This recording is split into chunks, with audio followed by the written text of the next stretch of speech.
Blog Talk Radio.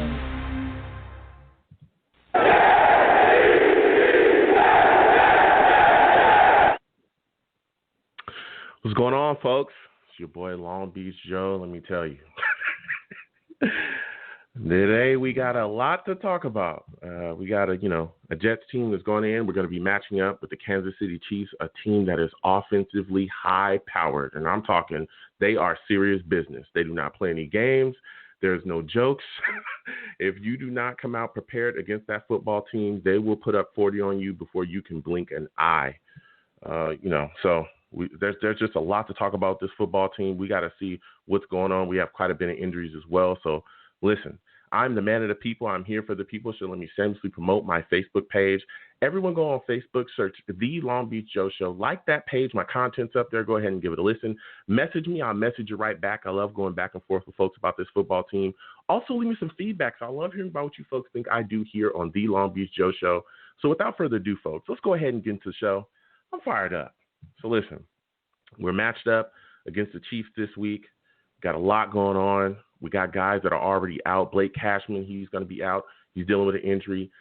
Bradley McDougald as well. The guy we got in the trade for Jamal Adams, who's kind of been up and down in his play. He's going to be out. Perryman's going to be out as well. That's another hit at our wide receiver position. Crowder out for yet another game, too. That's another hit to our wide receiver position. And it's looking pretty doubtful that Ficken is going to be out there. So we'll see what happens. There's so many things, that's kind of going against us in this football game. But look, this just Chiefs team coming in, especially with a overly motivated Le'Veon Bell, who cannot wait. I'm sure he cannot wait to rip us open. We have to be prepared and ready. There is no excuses, for us to go out there, come and be lackadaisical, not be prepared, look like we have no clue of what we're doing. We cannot have that. And we're definitely going to get into that. But before we go there, as everyone knows, I'm wearing pink because I'm a big supporter of the Susie G. Komen Foundation, big supporter of bringing the fight to breast cancer. So tonight we're going to have on a woman named Arnedra Jordan. She's going to share with us, what makes her so passionate about spreading awareness about breast cancer. And also she's going to talk to us a bit about the Circle of Promise, that we're Susie G. Komen Foundation as well. So we're going to have her come on and, tell us exactly what's going on there and how we can get involved too. So Arnedra, how are you doing today? Welcome to the Long Beach Joe Show. Hi, I'm doing well. How are you?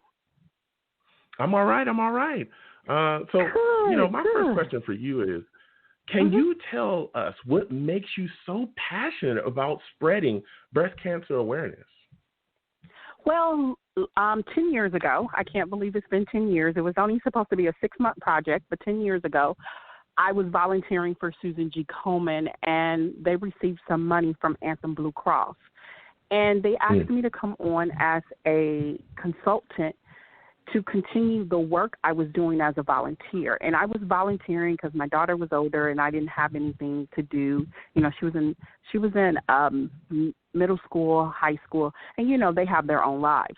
And so I went and I started volunteering. And as we started actually getting women into services, we realized that African-American women were 70% more likely to succumb to breast cancer in Long Beach, California, and that women in Orange County had insurance but wasn't going to get their mammograms.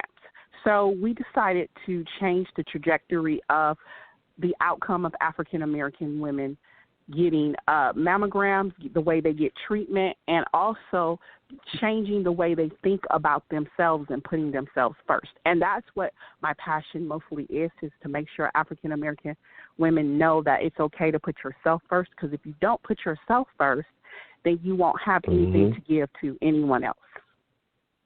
Yeah, that's very true. How important is early detection, Ms. Jordan? So it's important because if you are diagnosed at stage 1 or 2, you will live past the 5-year survival rate. If you are diagnosed at stage 3 and 4, the treatment is more aggressive and you might succumb to the disease, or you might be metastatic and you'll be on medication for your entire life. So it's important that we take care of ourselves. It's important that we get into treatment early. A lot of times insurance companies, you can be diagnosed in May and still not be in treatment in October. So making sure that you get into treatment, making sure that you talk to your friends and that you figure out a plan that works best for you. So if you need a mammogram on your birthday, perfect. If you want a mammogram on some other special occasion, perfect. But just making sure that you get a mammogram and that you know the services that are out there to get the mammograms for free, and not just a mammogram. If you need an MRI, if you need an ultrasound, if you need some help working through the navigation system, that's what we do in the Circle of Promise initiative. Yeah. Again, everyone listening, we're speaking with Ms. Arnedra Jordan of Susie G. Komen Foundation. She's part of the Circle of Promise. Ms. Coleman, can you explain to us exactly what the Circle of Promise is and how you folks impact the community? So the Circle of Promise initiative is called the African American Initiative originally, and then we went to the Circle of Promise because Susan G. Komen, and a little background about Susan G. Komen. Her sister, Nancy Brinker, made a promise to her that she would help women when her sister, Susan G. Komen, was dying of breast cancer. So it's a promise that we've made to African-American women to help them navigate the system, to make sure that our disparity rates, that we close the gap on the barriers within the disparity rates, meaning that we don't want to see African-American women die to a disease that we know that cancer is not preventable, but we know there are other measures we can take. We can eat healthier.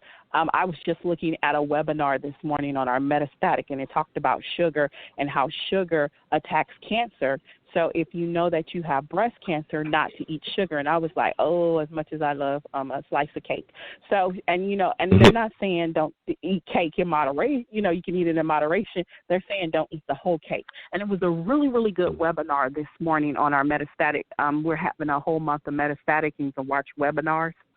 And it was really good about how if you're healthy, your body will, you know, even if you're getting chemo, if you're getting radiation, your body's more likely to come back and be able to fight off cancer versus if you aren't as healthy, your body may succumb to the disease. Same thing with COVID. If you're going through chemo and you have a great eating regimen, your body might not succumb to the disease like it would if you have an underlying illness.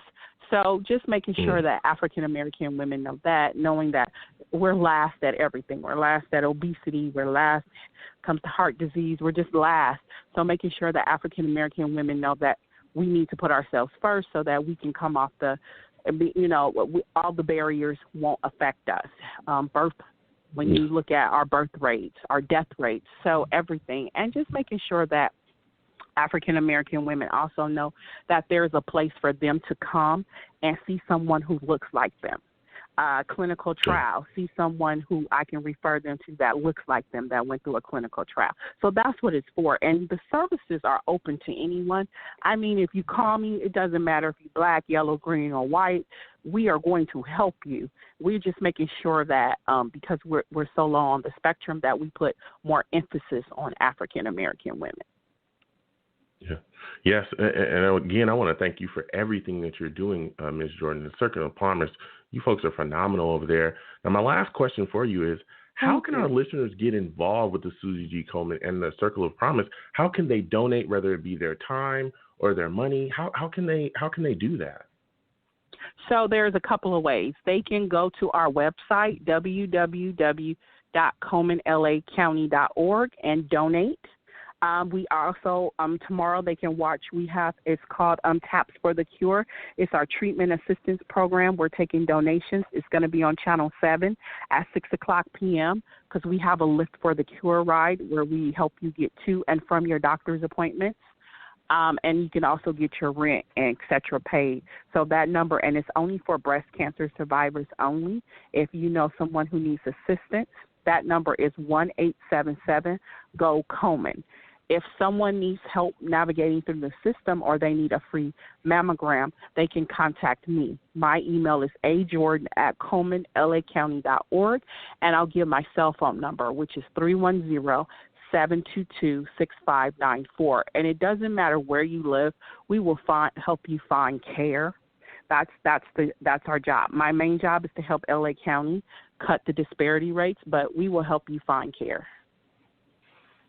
Yes. Well, thank you again for joining us, Mrs. Jordan. It was phenomenal to speak to you, and we'll just continue. On my program, I tell everyone, I'm a big Susie G. Komen supporter. I have links as well. If anyone, is listening, you can go across my social media as well. All the links are there to the fundraiser page where you folks can donate. All of that money goes directly to the Susie G. Komen Foundation, and we're going to keep fighting. Right. We're going to keep fighting. And again, I want to thank you for coming on and spreading breast cancer awareness, to all my listeners and me as well. And I just want to make one clarification. It's on our TAPS, our Treatment for Assistance Program for Donations, is on Channel 2 or Channel 9 at 2 o'clock p.m. tomorrow. Yes. Okay. Channel 9 at 2 o'clock p.m. Yes. All right. Okay. Thank you for having me. All right. Thank you. Thank you so much. Have a great good day. Night. You too. Right. Bye-bye. Bye.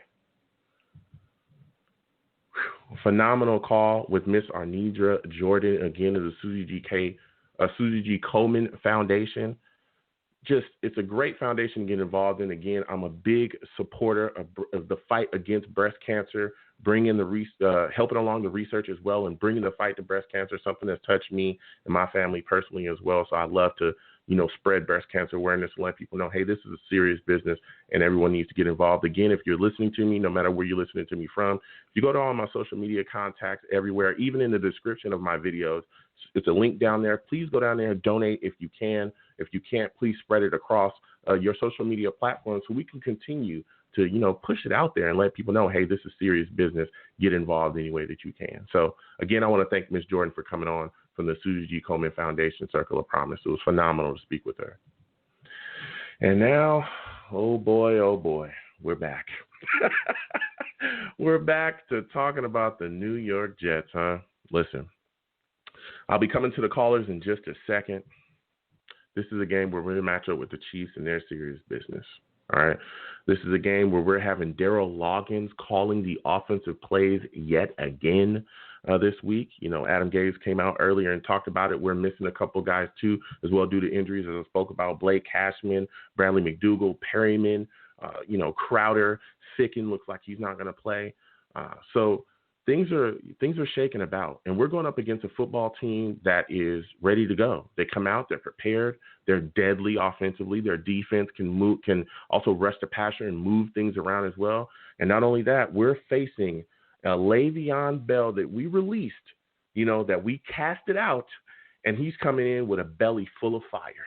Okay, he's coming in with a belly full of fire, and if you think that Le'Veon Bell is coming in to do nothing against us, you're out of your damn mind. He's going to try to run for 400 yards, I guarantee you. Oh, man, this is going to be a tough one. This is going to be a tough one. And let me tell you something. If nothing exposes the ineptitude of Adam Gase and his offensive play calling staff or his offensive staff, this game will. Because I guarantee you that if Andy Reid can burn us using him, utilizing Le'Veon Bell's skill set, his pass catching, him being able to run the ball, his blocking as well, believe me, he's going to showcase exactly what Le'Veon Bell can do. And Le'Veon can't wait either. So I'm going to get to the callers because I want to get you folks' thoughts. Again, it's 515-602-9639. Please call in. Do not curse on my show. I know that this is a frustrating time. I know everyone's frustrated with the record of our football team currently. Do not call in cursing in my show. I will get you out of here faster than Adam Gase can call a screen on 3rd and 45. Come on, folks, you got to laugh. Come on. You guys got to laugh. All right, we're going to go to the first caller, 347. Give me your thoughts on this Jets matchup with the Kansas City Chiefs and how you're feeling, about this game going into it. Long Beach Joe. I feel like I haven't spoken to you in forever, my friend. How's it going, Rich? How are you doing today, my man? Good. I'm sorry that I haven't been around lately. I've been working some extra shifts, and I took one especially on Sunday afternoon, so I could purposely skip watching that game, and for good reason. But it was rough, Rich. Let me tell you, it was rough. It was rough. No, I saw the highlights. So here we are at the Madden Bowl. And if you guys don't know what the Madden Bowl is, I mentioned it a couple of weeks on this program. This is when you're learning how to play Madden for the first time as a kid, and you pick the best team, which is the Kansas City Chiefs, to play the crappiest team, which is the New York Jets, and you put the difficulty all the way down to very easy, which is exactly what's happened right here. Because offense, we have nobody to throw the ball to. Defense, they couldn't get it together no matter what happens. So this is going to be a walk in the park. But before we talk about the game, because I shared this with you earlier, and every time I call into your show, I like to a little funny Jets story beforehand. A gentleman from the New York Post wrote a story that was published a couple days back where Mike McCagnon, the worst GM in history, had the chance to pick Patrick Mahomes in the 2017 draft with the 6th overall pick.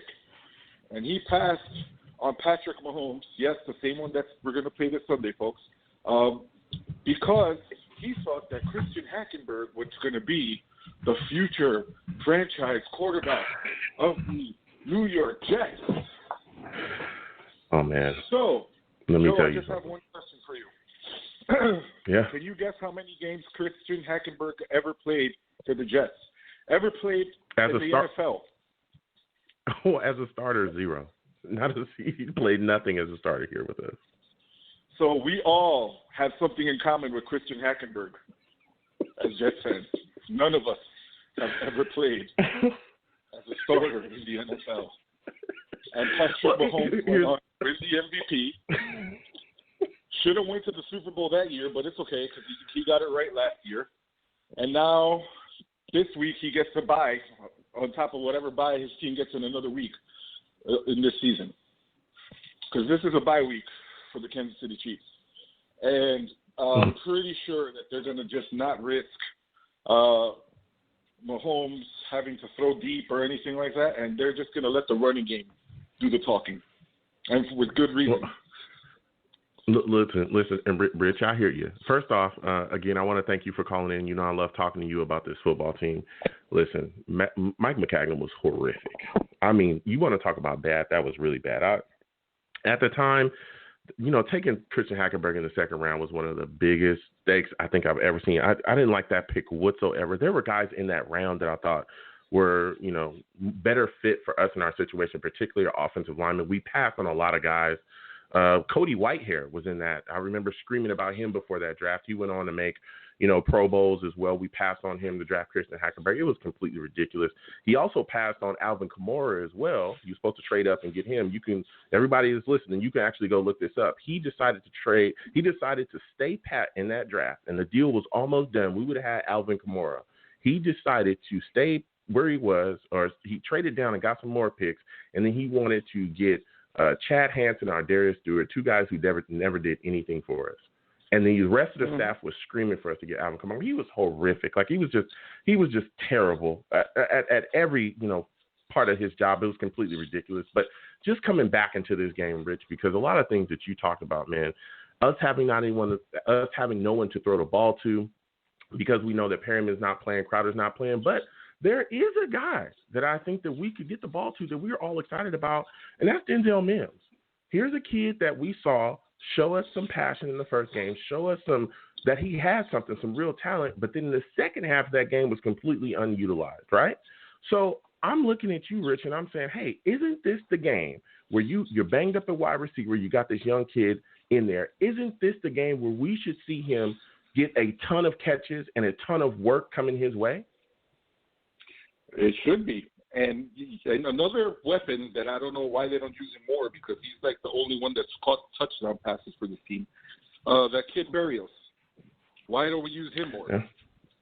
But this should be the game where Sam Darnold gets familiar with this wide receiver, because now that he's like our only hope in terms of getting yards through the passing game, then this should be the game where things break open. I mean, let's hope that whatever they did in the first half last week, they could do in the second half this week.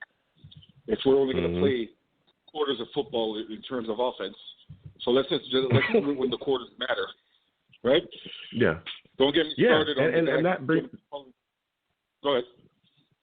Yeah, and that brings me to my next question for you is, you talked about that, the fact that, hey, look, we're not finishing games. We're coming in, we're playing one half, and then the next half we're just kind of like, oh, okay, well, hey, if you make an adjustment, we're dead. There's nothing we could really do. And so, again, we're coming into this week where Adam Gase has let everybody know, hey, Daryl Loggins is the guy calling the plays. I'm just, standing here. And so I'm looking at this situation where, like, okay, Daryl Loggins is calling it again. Is this going to be the week where we're going to see those adjustments being made? And that's going to be my question for you, Rich, is what are your thoughts about Daryl Loggins calling the offensive plays yet again this week? So he's the guy putting it together. And do you think that this week we'll see the adjustment? Because if we don't, I mean, we're going to be dead in the water against the Chiefs, right? First of all, we only looked brilliant in the first half last week because we were playing an injured Buffalo team. Okay? I don't know what happened to Josh Allen, but they could not get the ball in the end zone in terms of a touchdown. But the overall point being is that if we have this gentleman calling plays again, and hopefully he says to himself, okay, I saw this work and this work, so let's try it out, because you're playing a fully stocked Kansas City team on both sides of the ball here. This isn't, well, we just have to match them point for point because they don't have a good defense. No, they're good. That's why everybody rates them as 100% going back to the Super Bowl this year. So this is the time for whatever happened, whatever worked last week in the first quarter, better said, against the Bills, for us to try it again, because or at least build more plays around that, because, again, we're short a lot of men. We don't have a lot of people to throw it to. Frank Gore cannot run the ball forever. So let's hope that we get things in a better perspective, because if not, then this game will be over by halftime, which I kind of suspect will be anyway. But just, let's just pretend that we have a chance of making it interesting before the half. Yeah. And how concerned are you about Le'Veon Bell, man? Because you already know he's coming in. He's going to be fired up. I mean, how many yards do you think he's going to run for against us? Well, like I said, if I'm Andy Reid and I know that I'm playing the Jets, right, why am I going to make Patrick Mahomes throw for 300 yards and 4 touchdowns or whatever it is? I'm going to let him rest it out. Hey, listen, run the ball. This guy wants to run the ball against them badly anyway. So I predict he'll be in the triple digits. I'm not going to say some ridiculous number like, oh, he's going to have 250. No. He'll be in the triple digits. Let's say 100 and something. And he's gonna put on a show, which hopefully when Christopher Johnson is watching this and Woody Johnson is watching this, they'll say, hey, wait, wasn't that the guy that was on our team a few weeks ago? Yeah, look what he's doing for that team now. And hopefully they get it to their head. Adam Gase, you're an idiot. Get out. Yeah. But at the end of the day, what's saving Adam Gase right now, honestly, is that he has the story of, well, I don't have a full football team here because I have injuries every week. So it is what it is. At the end of the day, the way that I see this game is this is just an exhibition for the Chiefs, and this is just hopefully that Eric Bieniemy, while he's sitting there calling offensive plays for the Chiefs, his heart grows 3 sizes, and he says that he wants to come work here next year. That's all I hope. So my final question for you, Rich, and again, I want to thank you for calling in. My final question for you is, what is your final score prediction for this football game? Kansas City Chiefs, 42. New York Jets, 3, just because I just want to be nice, but I'm almost sure that they won't be. All right. Well, Rich, man, listen, I want to thank you for – Le'Veon Bell gets named player of the game. There you go. That's all I have to say. Oh, All right. Thank you for calling in, Rich. I hear you, man. I hear your frustration. It was phenomenal to speak to you, man. When I have my next show, please call in. I love talking to you. Great speaking to you too, buddy. Talk to you soon. All right. Have a good one. Woo. Rich calling in, letting it be known. 42-3 was his prediction. I mean, it is what it is. This is a high-powered Chiefs offense, and let me tell you, it could happen. If we don't come out and we don't take care of business, they've run it up on better teams. We've seen it. We've seen them undress live, in person. We've seen them undress football teams live in primetime games like it's nothing. I'm talking them absolutely put you away before the half. So we've got to be on our P's and Q's against them. We've got to come out and put together, quite an offensive game plan, and our defense has got to be solid as well. I'm going to go to the chat really quickly for everybody listening to me. Live on Blog Talk Radio. I also live stream during my radio show too. So my savages in the chat, they love going crazy. So I like going back and forth with them as well. I'll get back to my callers in just a second. Jet Black in the chat says, I love how Andy Reid is taking us seriously. Listen, Jet, it's serious business. Okay. Andy Reid is a pro's pro. Like, he's a coach for real, for real. He's not a joke. He's not, taking anyone lightly. He's not joking about anything. This guy comes in every single week to put his work in. So he takes everybody seriously. He doesn't overlook anybody. He's not going to overlook you because you're a bad team or your record looks like a certain way. He's coming in and he's going to do what it takes. And that's why they're winners. That's why they won a Super Bowl, because he's all about detail. He's all about making sure you're prepared, and he's not going to be surprised no matter how much the outside noise is telling him, hey, don't mind it, don't pay attention. No, he's going to pay attention. He's going to dial it up on you. Jamal Damon in the chat, salute to you, Jamal. Jamal says Hackenberg was so bad that even on practice throws on the sideline, he skipped it. Yeah. I remember those days, kids. I remember those Hackenberg days. Whew, that was a horrific pick. I'm going to get back to the callers. Goodness gracious. Thank goodness Mike McCagnon is gone. Oh, my God. I mean, you want to talk about bad? That guy was bad, all right? We're going to get back to these callers. Elias, I'm coming to you, my man. I want you to give me your thoughts on this game that the Jets have coming up against the Chiefs, man. And what are your expectations of Sam Darnold in this game? Minus 19.5. That's the point spread. And I barely even know how sports betting works. I just know minus 19.5 is really bad. That's how I'll start. First off, I want to thank you for calling in. Listen, I hear you. You read anything, like you said the point spread. I'm not a big point spread guy. I'm not a big, betting on games or anything like that. But let me tell you, you listen to any analyst, they'll tell you we don't have a shot. That's what they'll say. That's what they'll say. I love the green through and through, so I'm trying to ride with them right now. But you listen to anyone outside of, anyone that's wearing this green, they'll tell you this is a walk in the park for the Chiefs. They're going to have an easy day. Rich just said it's a scrimmage game for them. It's nothing. This is just a practice game. But I'm looking at this situation. All the starters are going to be pulled in the third quarter. It's a preseason game. They'll probably pull all the we'll see Matt Moore. Yeah. Well, I'm looking at this situation and I'm saying, hey, this is a team that still needs to come out and fight. This Jets team, that's why we play on Sundays, okay? The game is just not, going to end on paper. We come out, you got to play, you got to fight hard. And so I'm looking at this situation and I'm saying with Perryman and Crowder out, shouldn't we see a big helping of Denzel Mims this week? Shouldn't we see this guy be utilized from the first half to the second half? He should get a ton of work coming his way.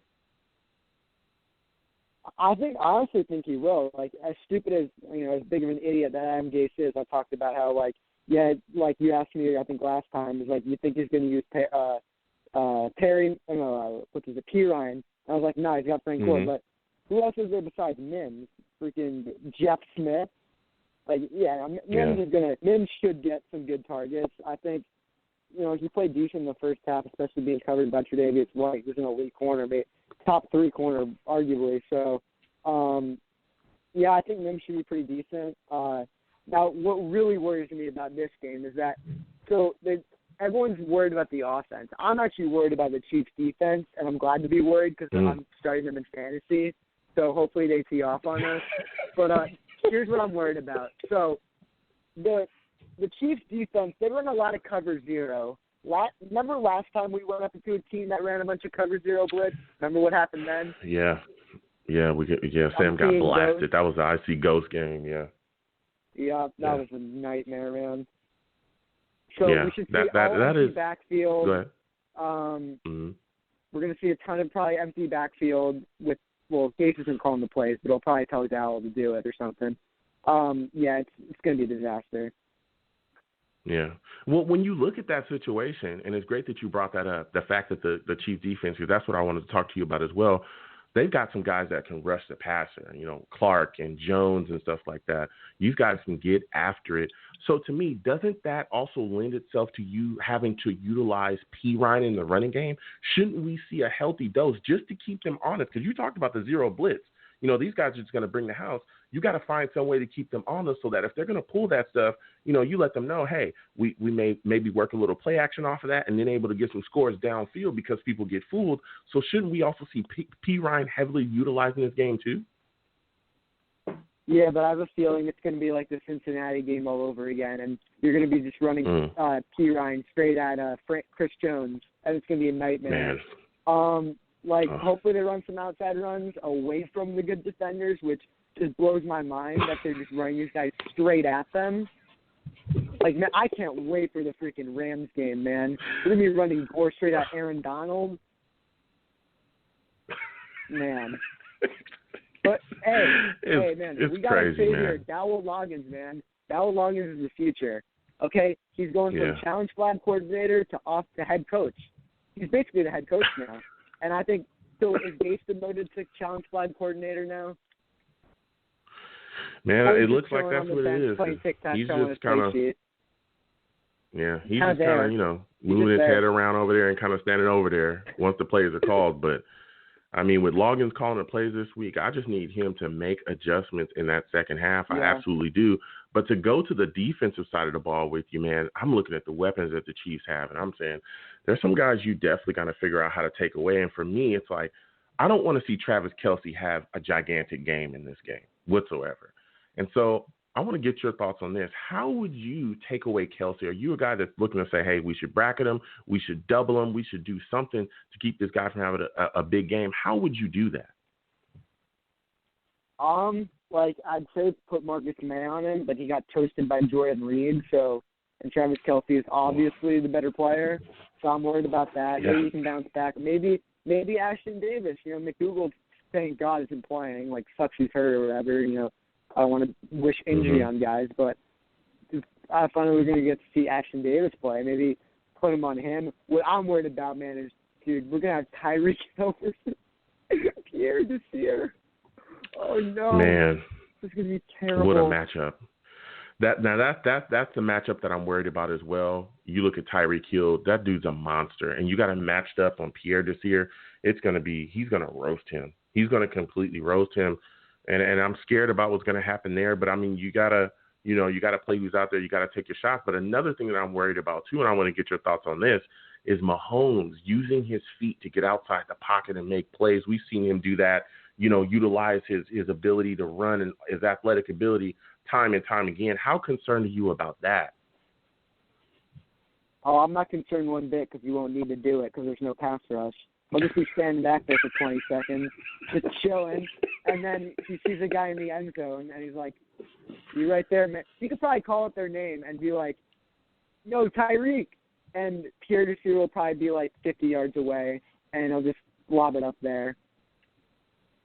Man, I'm being really negative right now, but this is going to happen. Hey, man, it is what it is. And I want to thank you for calling in, Alliance, man. My final question for you is, give me your final prediction for this football game. So at first I thought it would be 49-10, but I think the Chiefs are going to kind of, they're going to run the ball more. Recently they just wanting to, take their foot off the brake, or put their foot on the brake.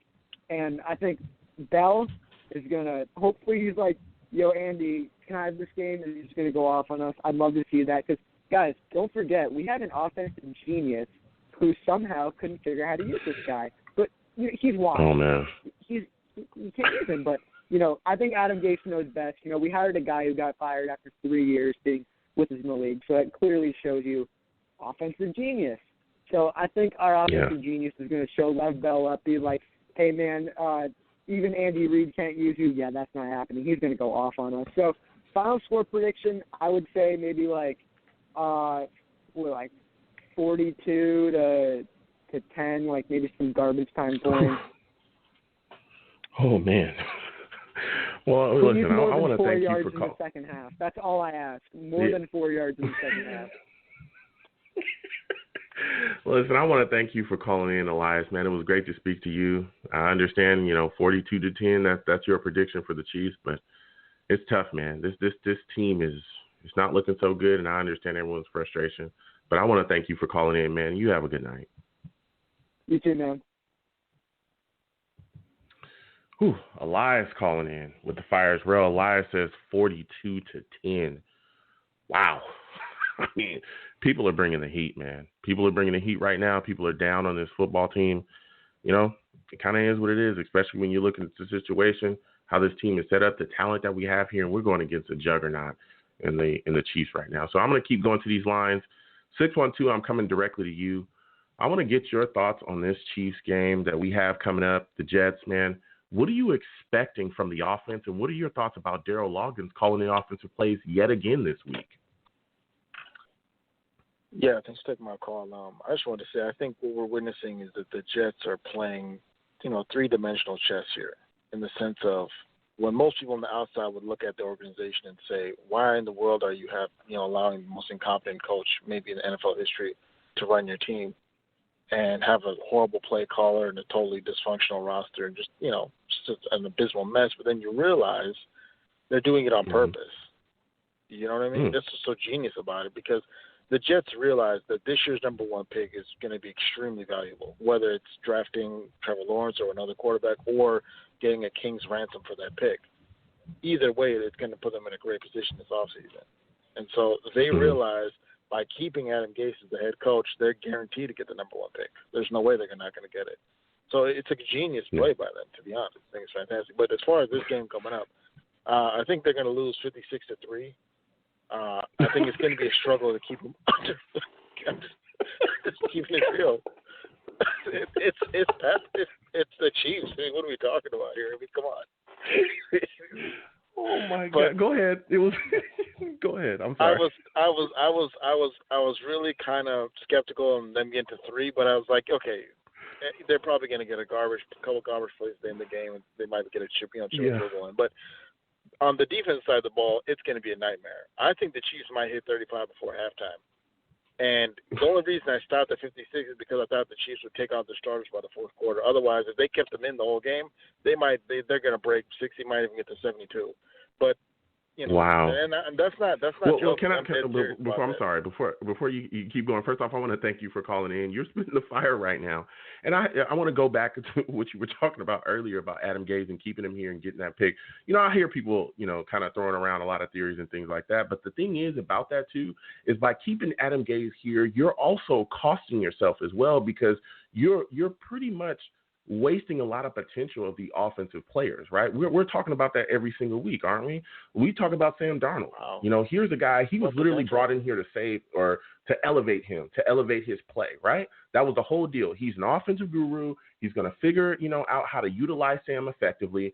The scheme is going to be fit all around Sam. We're going to see Sam Darnold ascend to one of the best quarterbacks in the league, because we all said, hey, we have the talent. It's just that Jeremy Bates, Todd Bowles have no clue of what they're doing. And that's why they sold us Adam Gase and how he was an offensive genius and all these other things. So if you keep Adam Gase here and you keep him here as a head coach, aren't you just hurting Sam Darnold in the long run? Because basically what he's doing, he's not able to utilize him effectively. Hell, he couldn't utilize Le'Veon Bell effectively. So that, I understand. I just don't. And I understand why Jets fans think that, but truly why I think that Adam Gase is still here? I think it's because Chris Johnson, the Johnsons as a whole, are so incompetent and so egotistical that they will not fire this guy, because everyone else knew that he had no business being a coach here. Everybody.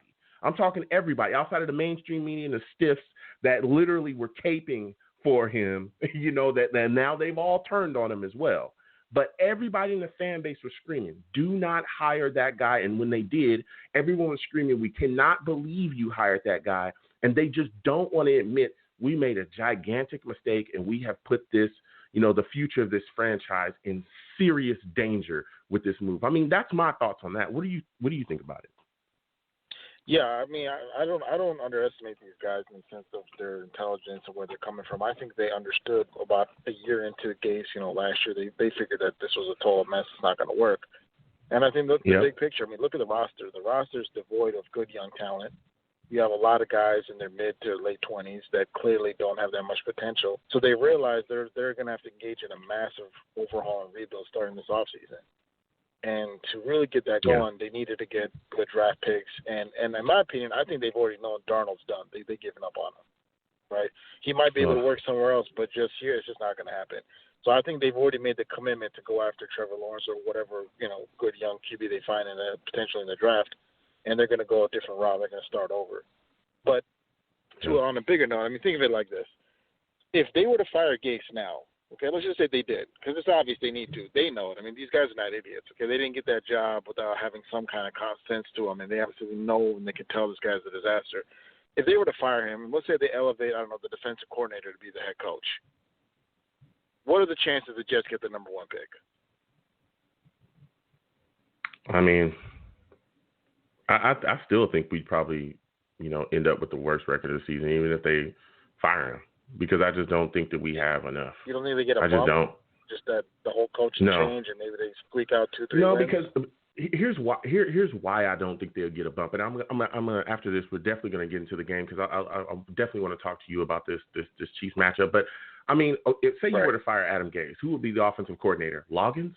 Do you think he's any better than Gase? He's the guy working with Gase. Exactly what we saw all last year and coming into this season was what? Lack of adjustments, lack of being able to utilize the offensive personnel correctly, and a lack of understanding how to help Sam Darnold along during games and utilize his skill set, right? And when we saw that consistently, mainly, especially this year, where we would come in, scripting plays, outside of the scripted plays, in the second half, we would fall off of a cliff. That was like that was a narrative for so many games we saw that. Well, if you look at the first game coached by Loggins, that's exactly what you saw. You saw the exact same stuff. Outside of like the motions and things in the first half, which, as you could clearly see, and I've been talking about this program for the longest time, when you move guys around, it makes it a lot harder for a defense to just track you. That's why so many offensive geniuses around this league use motion. Like it's really simple. It's not that hard. I'm not a rocket science here, right? But the second that the Bills made an adjustment in that second half, the second that they saw, okay, we see what you're doing, Sean McDermott went back and said, okay, I see what you're doing. Let's do this. I'll tell you what. Forget all this. Let's just blitz the crap out of you. That's exactly what they did. They just said, oh, well, whatever. We're just going to blitz the crap out of you because we know you can't handle that. And that's exactly what they did, and there was no adjustment. So we just got 8-0. And that's going to bring me back into this game with you, because I'm very concerned in this game that this Chiefs pass rush, which is ferocious, that they'll get after Sam Darnold. And I'm wondering, how concerned are you that we'll see another game where Darnold won't have anywhere to go, he'll have no room to breathe, and the pocket will just collapse on him and he'll get destroyed? Right. Yeah, I mean, as far as this game from him, the over-under for me as far as passing yards is 150. And I think they'll be lucky to crack 150. I don't think it's going to happen. At this point, let's just hope the guy comes out of the game healthy. I'm not kidding. I'm dead serious on that. I really fear for the kid's health, and I think for his career and just his mental state and his everything, he needs to leave the Jets this offseason. You can see he's got the happy feet. You can tell when a quarterback, mentally isn't there anymore. When they got that little happy feet thing, when you can tell they're like overly aware of the pass rush, because the great quarterbacks. They act like that the pass rush is not even there. Their whole demeanor, the way their movement, even everything, they act like it's not. They just have that sixth sense to feel when the pass rush comes. Otherwise, they barely react to it. But as far as this game goes, I'm less worried about the offense. I'm more looking at the defense and what the hell are they going to do against Mahomes? Because honestly, how many touchdown passes do you think the Chiefs are going to have? Honestly, like if the over/under stay 5, were you taking the over or the under? Yeah, I'm thinking, I don't know. I think they'll run the ball quite a bit. So I'll go under. I'll say they'll probably throw about 3 or 4, but I think they're going to run the ball a lot. I think it's going to be them running the ball a lot. And I think, maybe Andy Reid makes it a point to utilize Le'Veon Bell in this game just to kind of send a little bit of a message. Yeah, that's a good point. You know, I know that's not his beef, but a little bit of a message like, okay. And I'm pretty sure that Le'Veon has come up to him this week and said, hey, listen, dog, I understand you got a back, and I understand, this is a team game, but, let me do my work because I want to show him. You know what I'm saying? So I think that's going to be a play. Especially if they get a big lead. Man, I got – go ahead. Yes, sir. No, I was just saying, especially if they get a big lead early in the second half, they might just give it the Bell the whole second half. Yep. But thank you, man. I appreciate you taking my call. Yeah, absolutely, man. I want to thank you for calling in, man. It was phenomenal to speak to you. Next time I have my show, man, I want to hear from you for sure. Yes, sir. Absolutely, brother. Stay strong. All right, you have a good one. Woo, man, let me tell you something. Phenomenal caller there. Great to speak with him. Look, it's tough. It's tough. I know you said 56-3. I was blown away. I was blown away, man. Whoa. But I understand it. A lot of people look at this game and they're saying, hey, this team is just not equipped. And the Chiefs are coming in with weapons and another weapon added, Le'Veon Bell. And you got Le'Veon coming in, looking, he's pissed. I know he's pissed.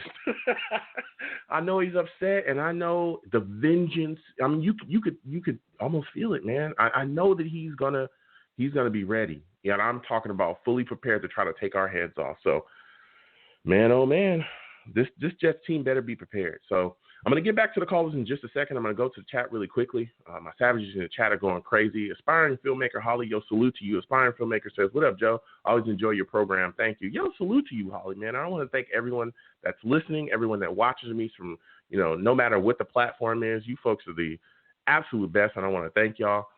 Man, listen. Venom G's in the chat. Yo, salute to you, Venom G's. Venom G says Gay slipped his playbook for the second half. He's talking about Daryl Lawkins. I mean, Venom, you bring up a great point though. Like I said earlier as well, it just seems like that this football team seems like it was coached by Adam Gase last week. I know they talked about that Daryl Lawkins was calling the plays, but it did not seem like that to me whatsoever. It really just seemed like another Adam Gase coach game. So I'm going to get back to these callers. You know what I'm saying? Chat, my guys in the chat, the savages in the chat, please keep going off. We're going to get to everybody again when you call in. Please do not curse on my show because I will get you out of here. I got quite a bit of callers. Please be patient. I'll get to every single one of you. So we're going to 973. 973, give me your thoughts on this upcoming game that the Jets have against the Chiefs. How are you feeling about it? And what are your thoughts about the Jets running the football hard with P. Ryan this week to kind of slow down this Chiefs offense? Yeah. Well, Joe, to be honest, I don't think anything can slow the Chiefs' offense. I mean, the Jets can't even measure up to that. I mean, what have they really got? I'll tell you what they got. Great big nothing. I mean, this has massacre written all over it. I mean, I've heard so many predictions: 42-10, 56-3, 112 to nothing. Oh wait, no, that's mine. It's just unbearable. Now, I don't know if they're actually trying to just tank on purposely to get to Trevor Lawrence because. First of all, Trevor Lawrence said, well, I don't know if I really want to go to the Jets. I'd rather go to a contender, not a pretender. So, if you think you're trying to, tank it purposely for him, don't bother because I don't think he's going to come. And every time we get a top draft pick, because we always get the first draft pick, it hasn't done anything for us. So why should that change? Yeah. So, again, I want to thank you. Don't waste your time on him. Yeah, I want to thank you for calling in. Look, I understand people talking about Trevor and, everyone's looking towards the future because his football team is so bad. But I want to talk to you a little bit about what we have currently here. And I'm looking at this situation with this matchup against the Chiefs. And if I'm Greg Williams, I'm very worried. The Chiefs have quite a bit of weapons. Aren't we all? So that's my question for you is, if you were Greg Williams, what Chiefs offensive weapon would concern you the most, though? Like, which one of those weapons are you the most worried about coming into this football game? Like what you mean? Like the player-wise, position-wise? Yeah, player-wise on offense. Who are you the most concerned with coming into this game? Is it Travis Kelce? Is it Tyreek Hill? Are you concerned about Mahomes and his him utilizing his feet? Are you worried about Le'Veon Bell burning you? Like, what are you worried about the most? Well, Bell didn't want to be with the Jets anyway, so we can rule that out. But Cleese worries me. He always did.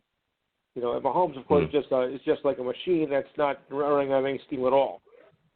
Like I said, forget Bell. He was just wasted space. So forget it. Oh, wow. He didn't want to be with us anyway, so, you know. Okay. Look, I hear you. You know, I need you. Yeah, I would be concerned with Travis Kelce as well. I mean, the Jets have a long history of not being able to cover, tight ends whatsoever. So I would be concerned with him too, quite a bit, especially when him matching up with our inside linebackers. But I want to get your thoughts on this. How concerned are you about the Chiefs just outright running the ball down our throats this entire game? Because we've seen that. We saw it from the Colts. We saw it from the Niners. I mean, we've literally let a lot of teams really just run the ball hard on us this year, and we just couldn't stop it. How concerned are you that the Chiefs will go to that style of football offensively? Oh, we get that from the Colts and the 49ers. You can't believe they're going to run circles around the Jets this week. Ugh. It's going to be murder. I mean, the 49ers and the Colts are mediocre. You know, they're not exactly powerhouses, but to beat us. If they can beat us, the Chiefs are going to kill us. Yeah. So my final question for you, man, is, what is your final score prediction for this game against the Chiefs? 12-3. No. A little sarcasm. Well, I've heard some of the predictions. I think I gotta go right there with some of them. But I'm gonna meet in the middle. I'm gonna say 45-10. Oh, 45-10. Yeah. All right. Well, I think 45 to 10. A little bit high for Kansas City, even though they can score. I think it's just a little too high. Well, I want to thank you for calling in, man. It was great to talk to you. I hear your prediction, so all right, Joe. It is what it is, man. You have a good night. Chance, feel free to call my show tomorrow if you can. I'd love to hear from you. It's called the Enhanced Sports Show. We're on. You're East Coast, right? No, I'm on the West Coast. Go ahead, give us. Go ahead and throw out the all the information to your show and your social media. It's called the Enhanced Sports Show. The time is 5 to 7 here on the East Coast, since I'm based in New Jersey. The number to call is 512-543-4662. That number again, 512-543-4662. We'll cover the World Series. We'll go over injury reports from the NFL, as bad as they are. We'll tackle what's wrong with the Cowboys, and I know there's a lot of it. We'll have a lot of other interesting features as well. So if you got time tomorrow between 5 and 7 here on the East Coast, give a call. All right. Well, you have a good night, man. It was great speaking to you. Thank you, Joe. All right. Have a good one. Whew, man, listen. We got quite a bit of callers. You heard his prediction. I mean, it was absolutely, people are 56-3, 42-10. I think we had a 40-something-0 earlier. People are, they're giving their takes, man. They're giving their takes, and nobody's picking the Jets. Let me tell you, it is what it is. When you have a team that's set up the way it's set up, the way we're set up, you have a team coached the way we're coached. I mean, it's hard. It's hard to pick this football team right now. It really, really is. I'm going to come back to the callers in a second. I got to go to the chat really quickly. My savages in the chat are going crazy. They're going absolutely crazy. Man, Jamal Damon in the chat. Salute to you again, Jamal. Jamal says, Brandon Mann, that's our punter. Brandon Mann offensive scheme might be in play this Sunday. Oh, the old Brandon Mann scheme. Punt, punt, punt. We might see that. We might absolutely see that constantly in this upcoming game. But that's what's important about this game as well. The Jets have to come out. They have to start fast, and they have to keep drives going. We've had issues in the past continuing drives. I mean, just a couple of games ago, we had 2 third-down conversions the entire game, and our first one didn't come into the fourth quarter. You cannot do that against the Chiefs. You cannot play like that against them. You've got to be able to consistently keep drives going. You got to be able to move the chains. You cannot get behind on them, because if you do, you're going to get your doors blown off. That's what's going to happen. I'm telling you, you're going to get your doors blown off. So I'm going to get back to these callers. Salute to everybody again. 515-602-9639. 515-602-9639. Call in and let me know your thoughts about the Chiefs versus Jets. How do you feel about this football team right now? That's what we're talking, man. It's tough. So I'm going to come to the next caller. Caller, I want to get your thoughts on this upcoming game against the Chiefs. And do you think that this is a game where we'll see, Sam Darnold be allowed to just throw the ball around and really open up the offense? How do you feel about that, caller? Hey, Joe, what's up? It's Brandon again. Sorry I haven't called in a couple of weeks. No, it's all. First off, man, I want to thank you for calling in, Brandon. It's good to hear from you, man. Hey, anytime you can, please call in. You know what I'm saying? I love hearing from you. There's no issues whatsoever. When you look at this matchup, though, with the Chiefs, man, there's quite a bit of issues. There's quite a bit of issues. This is an offensive juggernaut, that we're going in and we're facing. And the first thing that I'm thinking is, listen, this Jets offense has got to get it together. Like, we've got to start fast. We've got to go. We've got to be able to try our best to match that intensity. And my first thought is they've got to open up this playbook and allow Sam Darnold to really throw the football down the field and get it going. We've got to let them know that we will take that shot. We will. You're not going to push us. You're not going to punk us. You're not going to push us into a corner. We'll do it. What are your thoughts about that? I agree. I feel like we have to take deep shots. We haven't really seen, really deep throws, 30-plus yarders. I want to see Mims get the ball more. Ryan, for sure. I want to see the running game to be more effective. Mekhi Becton's in the game, right? He's not ruled out? Yeah, no, he's playing. Okay, good. I just wanted to make sure about that. Yeah. I hope the pressure's not too bad for Sam Darnold. I hope he doesn't get hurt. I hope he's not running for his life or anything like that. Oh, that's that's big, and I'm worried about that as well, Brandon. You bring up a great point. Is these Chiefs, they got some pass rushers now. They got some guys that can get after it. Jones and Clark, and they got some other guys that can rush the passer too. Exactly. Like you said, it's gonna be extremely important for this offensive line to hold up and not have Sam out there running for his life, not have guys breathing down his neck by the time that he takes the snap. He's got to be able to be comfortable back there in the pocket so that he can be able to decipher it and make the play and be able to throw the football around. But another guy that you brought up as well that I think is going to be a big part of that due to the fact that Perryman and Crowder are not going to be playing is Mims. You talked about him a lot. You said, hey, we need to get the ball in his hands.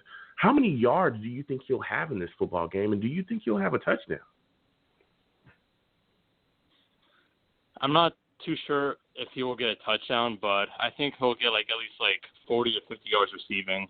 I think that's a decent range for him. I hope it's more, though. I hope he gets a touchdown. I'll be rooting for him, of course. What are your thoughts about Perine, man? Do you think he'll be utilized effectively in this football game? And do you think that we should run the football hard at the Kansas City Chiefs as well? I think he has a better chance of scoring. I think maybe with some more pitches. I think he has a better chance of scoring a touchdown. I think they're going to stick to the running game more than passing it, I feel like, until late in the fourth quarter or something like that. Maybe some screens too with them.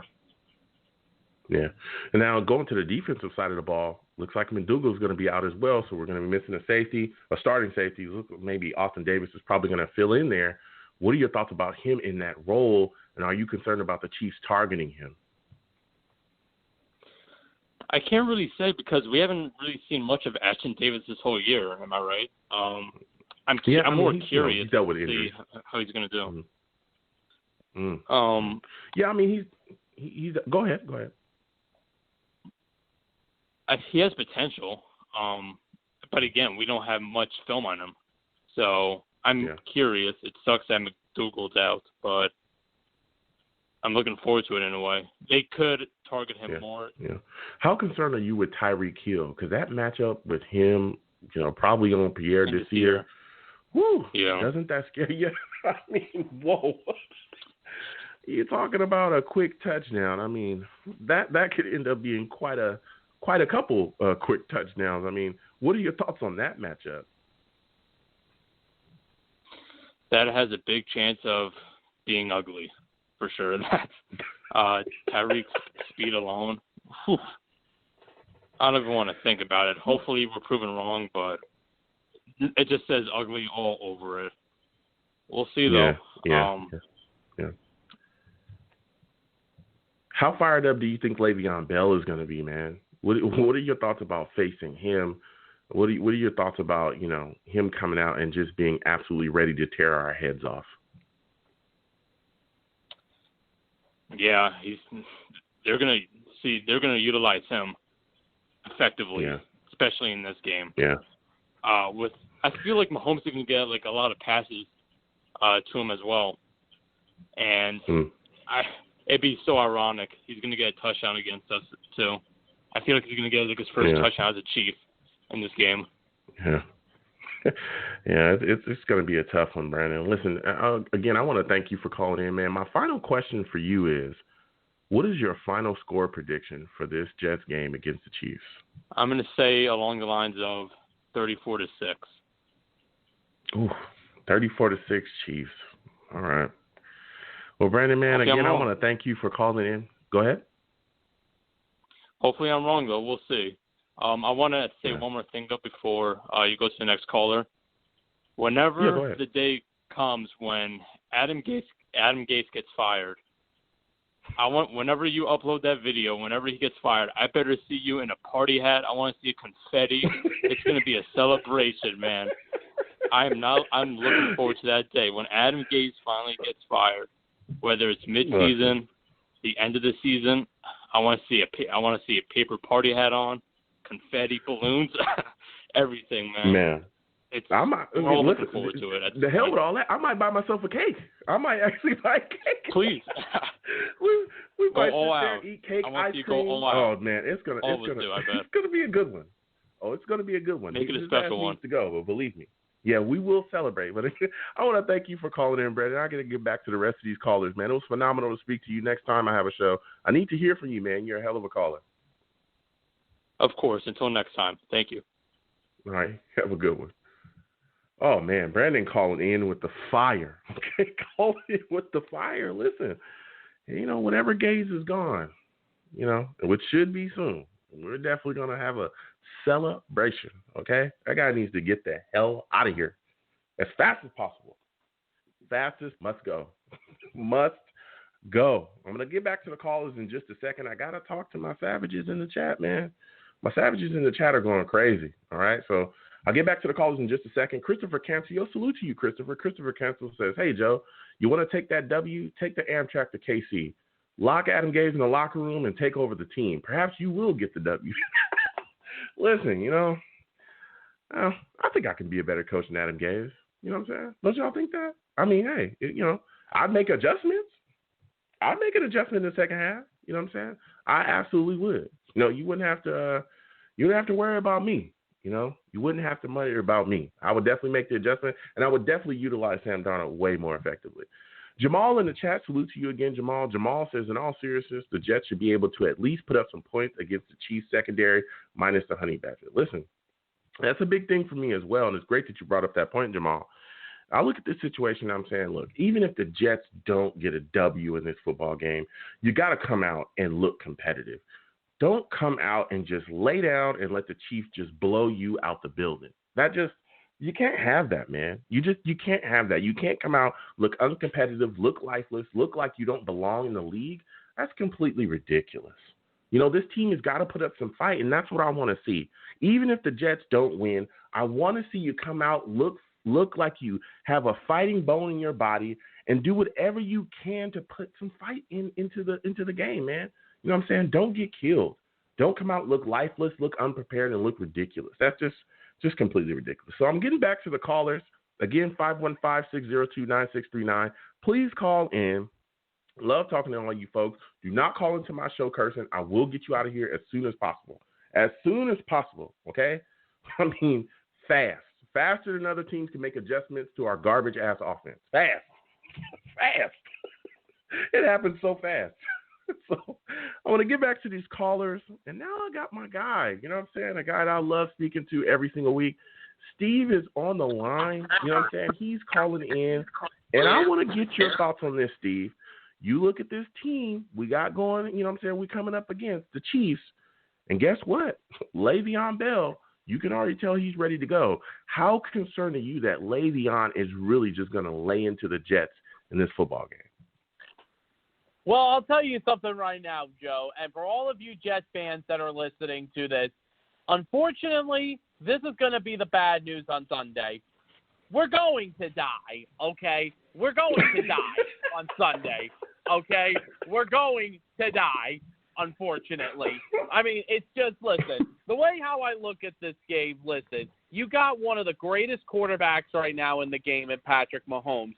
You got Travis Kelce. You've got Clyde Edwards-Helaire. You've got Le'Veon Bell. Listen, Andy Reid is going to – Le'Veon Bell is going to tell Andy Reid, I want you to put me on the field against this team. I mean, this was a team that let me go, and now it's time for me to prove to them of why you should have never let me go. Well, I mean, listen, obviously Le'Veon wanted to get out of there because of Adam Gase. It's just and the other worst part is on Sunday is that we got to watch that buffoon Adam Gase on the sideline again. I mean, and his clown sidekick Daryl Lowing calling the play calling, unfortunately.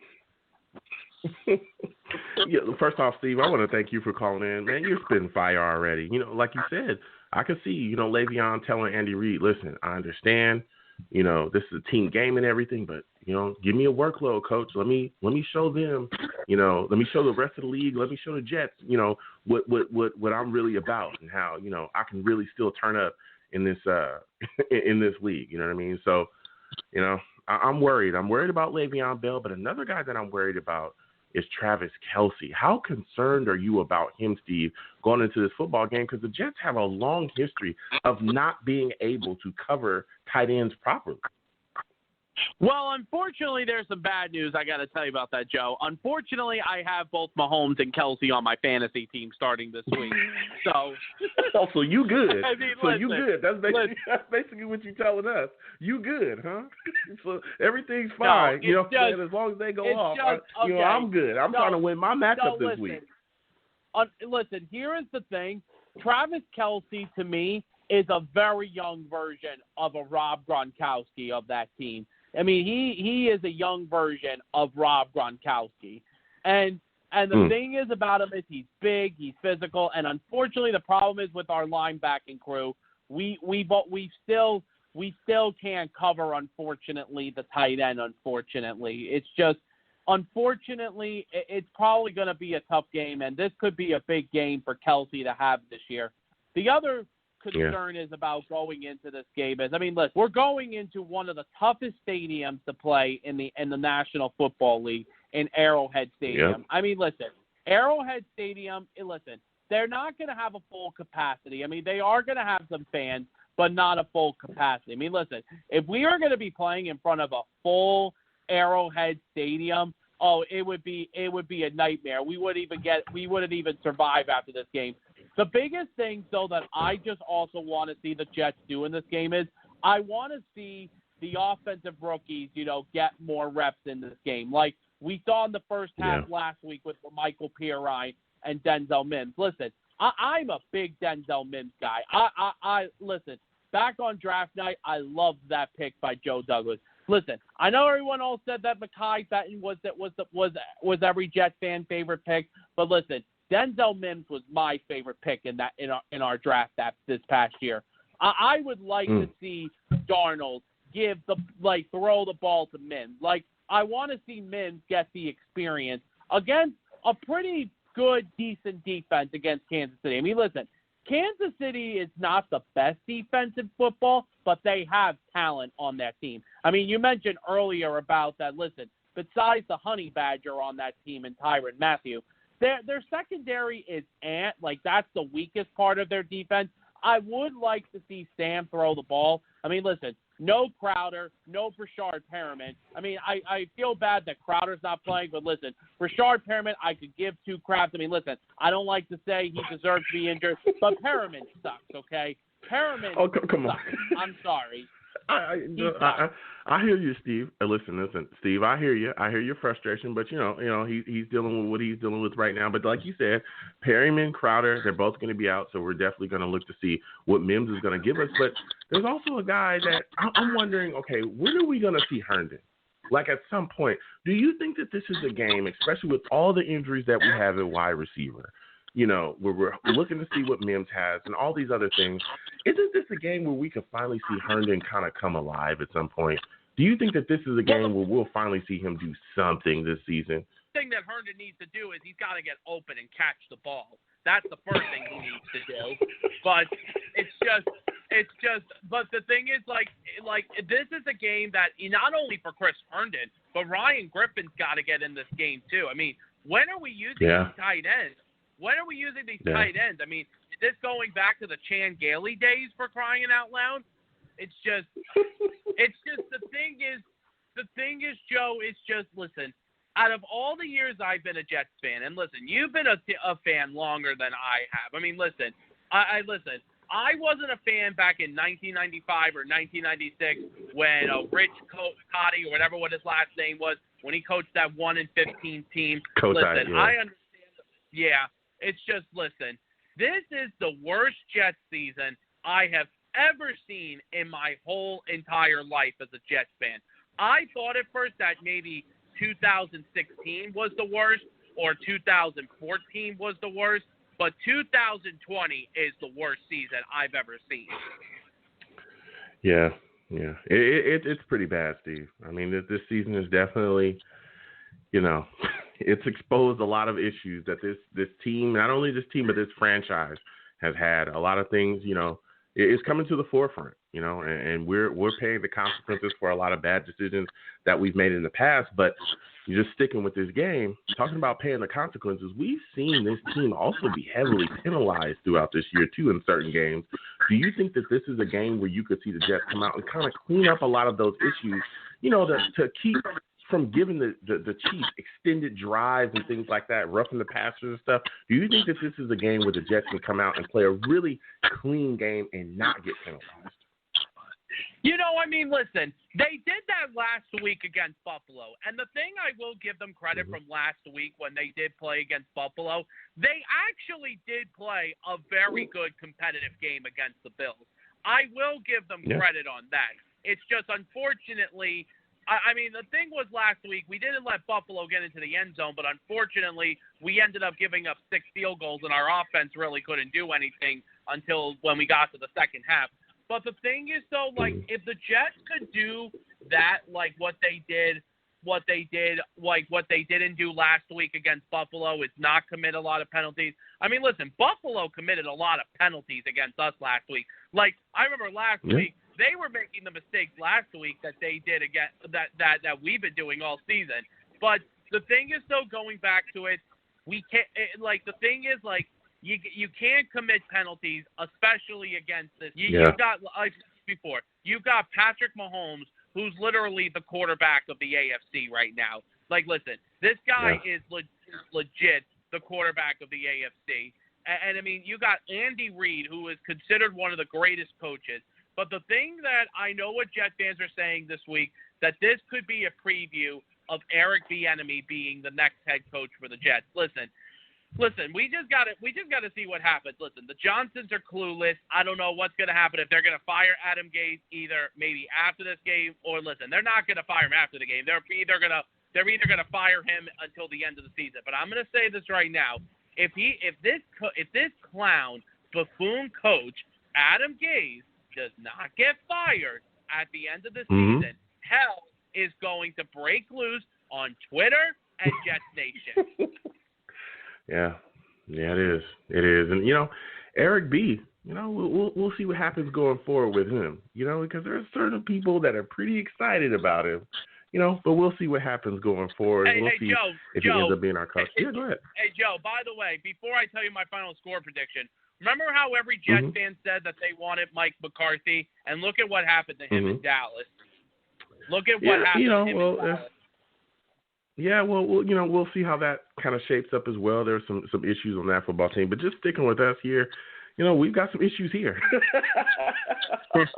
We got quite a bit of issues here, you know what I'm saying? But you brought the fire, Steven. Again, I want to thank you for calling in, man. What is your final score prediction for this game against the Kansas City Chiefs? Well, listen, I hope I'm going to be proven wrong, but I don't think I'm not going to be because, unfortunately, this is the goddamn Jets, unfortunately. But, all right, my final score of the game is I'm going to go this is unfortunately going to be another loss. We go 0-8. I'm going to have to say 34-13. But you know something? Listen, the one thing I want to see Sam do is I want to see him progress in this game. I just want to see the Jets play some competitive football like they did last week against Buffalo. If football and even come out of this game with the loss, you know what? I'll take it. Yeah. And again, I want to thank you for calling in, Steve. Man, it was phenomenal to speak to you. Next time I have a show, man, I want to hear from you. You know, I love talking to you about this Jets team on a weekly basis, my brother. Yep. All right, Joe. Thank you very much, and good night. All right, you have a good one. Man, Steve calling in with the fire, you know what I'm saying? And, you know, his prediction, again, has the Chiefs. I don't think anyone's taking the Jets tonight at all. Nobody has, you know? And, again, it's because, hey, this team's bad. This team's pretty bad. So we're going to keep going to the callers. Got quite a bit of callers that, you know what I'm saying, are coming in. So next caller, I want to speak to you. I want to hear your thoughts about this Jets football team. I want to get your thoughts about them with this matchup to the Kansas City Chiefs. How do you feel, what are your thoughts about Sam Darnold, and do you think that he'll be able to really be effective in this football game against the Chiefs? Yeah, what's going on, man? What's going on, my friend? How are you feeling today? What are your thoughts on this Kansas City Chiefs matchup, and what are your thoughts on Sam Darnold in this matchup? Well, I mean, with Darnold, it's kind of a thing of, okay, you got it would be like if you bought a car for your child and child lets one of your friends drive the car. So you're just looking at it as, okay, Adam Gase is in control of this kid. We just don't want him to break him. If possibly you're switching quarterbacks next year, or if you go forward with Darnold. So that's my major concern with him. Don't mess this kid up too much with your incompetence. But look, I'm down here in Atlanta, man. We want y'all to win. So we want whatever miracle to happen because we messed up and won last night. So, you know, whatever y'all can do, sports books be damned, the line be damned. Whatever y'all can do to get a win, man, I would appreciate it. You know what I mean? I want the rebuild to start down here, and they are fighting it. Yeah. Well, look, first off, I want to thank you for calling in. You know what I'm saying? It's good to hear from someone, you know, that's not necessarily a Jets fan. I love talking to other, fans of other football teams that are looking at our team from the outside in, and they have comments as well. So, again, it's great to talk to you. Listen, I hear what you're saying, though, about, Adam Gase. Everyone's kind of saying the same thing as, man, what a situation we put Sam Darnold in where this kid showed flashes. We saw things, and then Gase comes in, and he just doesn't look the same. There's issues. A lot of people talk about his mechanics left and right. A lot of people talking about these things. But what we also talk about is the lack of playmaking ability around him, the lack of protection. Of course, the coaching is horrific, but we talk about that on a weekly basis. If you look at this week, we're going into this football game. No Crowder, no Perryman.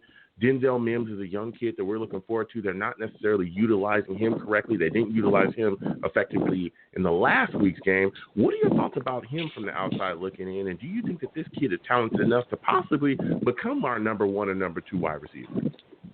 No, yeah, we'd have to see a lot more to see what he actually is.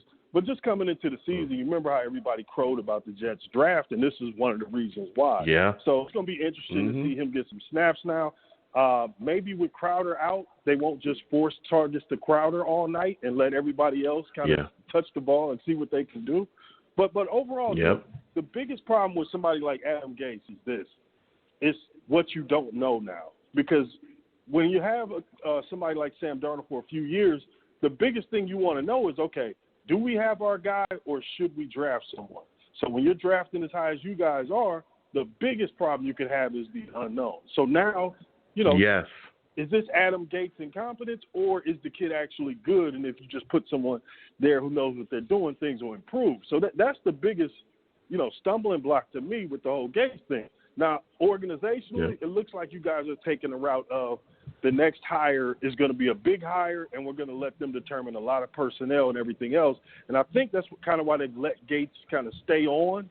because they're not trying to do the interim thing for a while. They're just trying to do normalcy until we can just ship out the whole regime. So that's a good way of thinking as far as forward thinking. And to all you Jets fans who are yelling at everybody about trading Jamal Adams, you like those draft picks now, don't you? Like you see, like no matter how good a player is in the NFL, multiple draft picks are always better than that player. There are going to be few cases, you know what I'm saying, where it's not better to trade the player. You see what I'm saying? Listen. So, first off, you guys I was the guy that bared the brunt of that, of those screams. My ears, I'm still recovering. You know what I'm saying? They blew my eardrums out because I was the guy that was screaming to trade him. I said, hey, he's a box safety, and people everybody just came right down on me. You know what I mean? But hey, like you said, we're loving the draft picks. We're loving the capital. We're loving the flexibility that move gave us, especially with the situation that went down. But you spoke about something earlier, and I've been trying to hammer that point home consistently, with different people, regardless of who I speak with in the fan base, is the problem with having Adam Gase here, the problem that we have now, like you said, is the uncertainty, the question mark surrounding Sam Darnold. And I don't think people really understand that, because, listen, for years we had an issue where we had no franchise guy. We were stranded in the desert looking for a quarterback, and we were trying to figure out, hey, who's the guy that's going to lead us? And you finally get a guy that's showing you, oh, this kid might be really good, and then you bring a guy in here, like you said, that puts you in limbo. Again, you're in purgatory where you're wondering, is he that good or is he that bad? And, whose fault is it? Is it Gase, or is this kid just not talented? And now look at us. Look at where we're at. Now, we're in a position where we're trying to figure out. Risk on them now. Right. Like exactly. And that's where a lot of people are, where they're like, hey, we don't even want to take the risk. We're just willing to move on. And it's like, whoa, that's just that hire set this franchise back years. And I keep telling people this, and I don't think they really understand. That hire alone, bringing in Adam Gase, has set this franchise back years, because it set back the development of Sam Darnold. It's unreal. Just completely unreal. Go when you walk into meetings with a whole bunch of Peyton Manning stories. You can kind of pull people to your side and convince them of things that you're not capable of doing. But overall, though, man, you guys got a rebuild going, so that's the great thing. Down here in Atlanta, people are still kind of unsure and don't want to go full in on the rebuild. I'm hoping they finally buy in and we can start this thing over. But my last question for you, though, before you go to the next person, Herndon, man. Like, I saw good things from Herndon years ago. We all thought he was a young tight end who was going to be really promising. Yeah, what's up with this dude? Like, he's playing the snap. Oh, I'll let you know what's up. Oh, I'll let you know exactly what's up with him. You talked about it. We saw flashes, and I told people about him before coming in. And I want to thank you for calling in.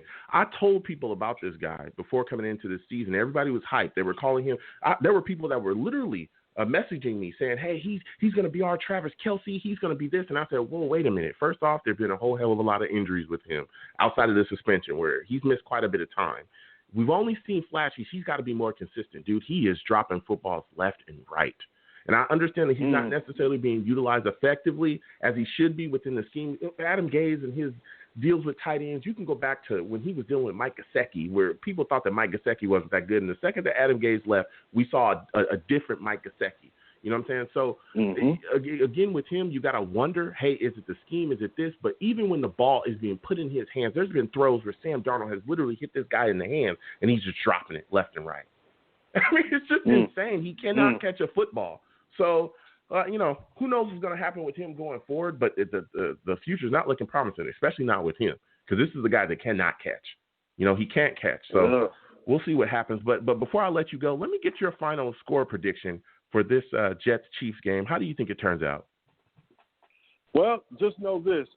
If it doesn't go the way Vegas said it's going to go, I'll be crying. But, yeah, I'm betting this huge college-like point spread, and I'm betting on the Chiefs to just blow the doors off. Like, dude, you don't see point spreads like this in professional – like, no. This is supposed to be a directional state university against a Power 5. Like, that is a crazy point spread, man. But, I'm all in on it. So, if you guys beat it, hey, man, just know you took an Atlanta fan's money because I'm going in, bro. All right, man. I'm going to keep going to these calls. I want to thank you for calling in, my friend. Listen, the next show I have, I want to hear from you, man. You're a heck of a guy to speak to. I love talking to you. Must do. All right, man. Have a good one. All right, you have a good one. Peace. Oh, man. Listen, we got quite a bit of people calling in. It's always good to hear from other people outside this fan base that love to talk about the Jets as well and love to chit chat. But I'm going to keep going with these callers. Again, my guys in the chat, I will be coming to you, soon. So please keep chatting on my savages in the chat. 315, I'm coming directly to you. I want to get your thoughts on this game coming up. The Kansas City Chiefs, the Jets are facing the Kansas City Chiefs. A lot of things going on. What are your thoughts on Le'Veon Bell, running up against us again? Do you think this guy is going to come in determined and with a whole hell of a lot of vengeance to really burn us? Hey, long-time Jets fan on you. here. I can hear you. Can you hear me? Go ahead. Yeah, I can hear you. Go ahead. Okay. Long-time Jets fan here since the 1980s. I thought I sat through the worst season in 1996, was it? But yeah. Le'Veon Bell, he's going to run all over us. Score's going to be wild. But I'm not going to focus on the negative in this call. This season's over. All the Jets fans need to realize this season's over. Quit complaining about it. It's done. So. Well, first off, I want to thank you for calling in. Look, I hear you. I hear what you're saying. Le'Veon Bell, I do think he'll come in with the vengeance. I think he's going to run hard. I think they're going to try to find him try to find ways to get him the football. But I'm looking at our football team right now, and I'm saying, okay, we're matching up with a Kansas City Chiefs team that is an offensive juggernaut. I mean, this team is serious business.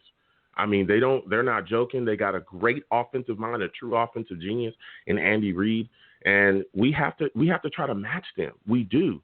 We have to try to, get the football out of Sam Darnold's hands fast. We got to find ways to also take shots down the field. And that's what leads me to think, hey, is this a game where you think that Sam will be throwing the football down the field quite a bit and just trying to open up the offense just to let the Chiefs know, hey, we will take that shot. Please respect us. Oh, I hear you. And I'm hoping to see something out of Denzel Mims. Yeah. But aside from that, what I think Jets fans need to look forward to outside this season, next season they got the most cap space out of any team, I believe. The year after that, 2022, well, I believe we also have the Jags are up there too. Yeah. So I think once they dropped Gase, everyone knew it was a bad hire from the beginning. But we need to look forward to the future. We need to just watch and laugh this season because it's Well, and I hear what you're saying, and I understand, you're saying, hey, look at the future, but a lot of the things that we're talking about right now can help or hinder our future because, people want to see Sam Darnold be able to grow and mature as a quarterback here because guess what? If you have a quarterback, then you don't have to go looking for one, right? Just the same way that I just got done talking with the other caller. Yeah, we were talking about Chris Herndon, which, Chris Herndon is, seems like he's not a guy that we can really depend on. But guess what? So that means you got to go look for a tight end. We're talking about wide receivers now. Mm-hmm. Outside of Mims, we're wondering we might have to go look for a wide receiver. So I understand what you're saying, and I hear you. But it's like, man, when you're watching this team week in and week out, it's tough. It's really, really tough. And so that leads me to my next question for you is when you look at this defense, I'm looking at the matchup of Tyreek Hill and Pierre Desir, and I'm wondering, it scares me. Does it concern you as much as it concerns me about this guy matched up with Desir? Absolutely. It's funny how these players, we got Tremaine Johnson. He looked great in St. Louis. We get him, he's a joke. I don't know if he's washed up or early or what. Then we get Pierre Desir, who looked good in Indy. Comes here, what's going on? Is it just players stop playing when they get to New York? I don't understand. They sign with us, and it's like, oh, well, I'm done. Yeah, like, we're not going to win any of this. Who cares? Just collect my money. Yeah. Yeah. It's tough, man. It's really tough. Okay, I know everyone wants to tank for Trevor, but do we need to? I think Sam Darnold is a great, talented quarterback. Get him the right tools, get him the right coach, get a solid offensive line that's not putting him on his back every other play, running for his life. Yeah. Although he does play very well on the run. Do we need Trevor Lawrence? Yeah. Well, if you ask me, all right, I don't think we do. And I've been a big proponent of this, and I'm going to keep talking about it because I like to get my takes out there early. You know what I mean? Because, I don't want anybody to say, hey, you took my take or no. Listen, I'm a big fan of trading down and acquiring talent for this football team because we have bigger needs than just Trevor Lawrence. If we get Trevor Lawrence on this team, we'll still struggle. He's going to get hit a lot. We're going to have issues, right? So I look at it like this. We got Sam Darnold going into the fifth-year option. I say we pick it up. I say we trade down, get a king's ransom for Trevor Lawrence. I've heard certain analysts say that we can get 2 to 3 first-round picks, a bunch of mid-round picks, all that stuff, a bunch of second-rounders, third-rounders. I'll take that in a heartbeat.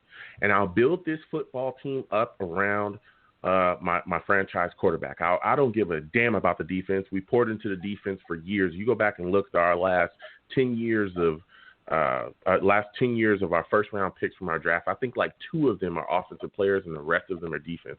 That's why we're so bad here. You know what I'm saying? And it was a bunch of interior offensive linemen. Oh, God. Yeah. But, so if you go look at those things, you got to better your offense, and that's what I would do. I would take it and I would really pour into the offense. And guess what? It also works as a backup plan, too, folks, because say you look at the situation and figure out, Sam Darnold isn't the guy. Guess what? The next quarterback you draft, he's going to need weapons. He's going to need protection. He's going to need, to go out there and be able to effectively do his job. So it works for the next quarterback. You can move on from Sam Darnold and you won't fall off of a cliff because you'll have a bunch of offensive talent around there, guys that can get the job done. So that's my take on that. But my final question for you is, man, because I got to hit these lines because these callers are, man, it's steaming hot here. Yeah. What is your final score prediction for this game against the Kansas City Chiefs? I've been going back and forth. My heart tells me that the Jets are going to try to be a competent team this week, but my mind is telling me it's going to be 38, at the most 17. Okay. 38-17 Chiefs. Okay. Callers got again. Yep. Listen, man, I want to thank you for calling in. It was great to speak with you. Next time I have a show, I want to hear from you, my friend. You're one heck of a Jets fan and one heck of a caller. All right, man. Thanks a lot. All right. You have a good night. Whew, what a caller. Great call. Calling in, you know what I'm saying, letting us know what he thought about this matchup. And I understand a lot of fans are frustrated. Like he said, we're going to laugh. We're going to laugh and we're going to try to have, we're just going to laugh at the team the rest of the year. A lot of fans are looking towards the future as well. Man, it is what it is. I'm going to go to the chat really quickly. Salute to all the savages in the chat, just chatting it up, letting us know. Venom G's in the chat says, as soon as Gaze is gone, Herndon is going to ball. Look, I know a lot of people that are thinking like that. A lot of players that in the past that have moved on from Adam Gaze have gotten better. You know what I'm saying? We talk about Ryan Tannehill. We talk about all these people on a weekly basis that are getting better after Adam Gaze is gone. And I could, maybe that happens there. You know what I'm saying? So I'm going to get back to these callers really quickly. 718, I'm coming directly to you. I want to get your thoughts on this matchup with the Chiefs. And what are your thoughts about Mims? Do you think he is able to be utilized effectively this week in this week's game? Hello? Yeah, hello, caller. You're on the line. I'm going to talk to you about Denzel Mims. Yeah, I want to talk to you about Denzel Mims. What are your thoughts about him being utilized in this football game with all the other injuries that we have, along our offense? Crowder and Perryman not being out there. Do you think Mims gets a heavy part of the workload? All right. Before I answer your question, let me just introduce myself. This is Roach from the Savage Chat. Okay, let's go, Roach. That's good, Let him know. Yo, I got to say, for all the listeners out there, thank God for this man, because if it wasn't for him streaming those games, man, like those Sundays, it was rough watching the Jets play. Yo, listen. It was, bro. It was, Roach. It was so rough. I just put this out there, I just want to say, I don't blame Joe Douglas for what's happening for this Jet season. If you want to blame the one culprit in all of this, I believe it was Jamal Adams, because when Jamal Adams left, they lowballed Robbie, and then Mosley decided to opt out. Douglas probably said, you know what do I really have here? Yeah. You know, and then both of the players was already injured. Yeah. Well, my thing, and I hear you, Roach. Yeah, I hear what you're saying, Roach, and I agree to a certain extent. I think the real person that is to blame for the issues here with the roster, does Joe Douglas share a bit of the blame? I believe he does a little bit, and here's why. Here's why, Roach. I believe he does. I believe he does because we went into the draft with major needs at offense, and I understand, people look back at that draft, but let me tell you, that quarterback and Zugia, those picks are questionable, especially when you're looking at the situation we needed wide receiver help. Yeah, and there were so many wide receivers. But the biggest part of the blame, let me make this very clear. I am not blaming Joe Douglas for everything that happened. I am not.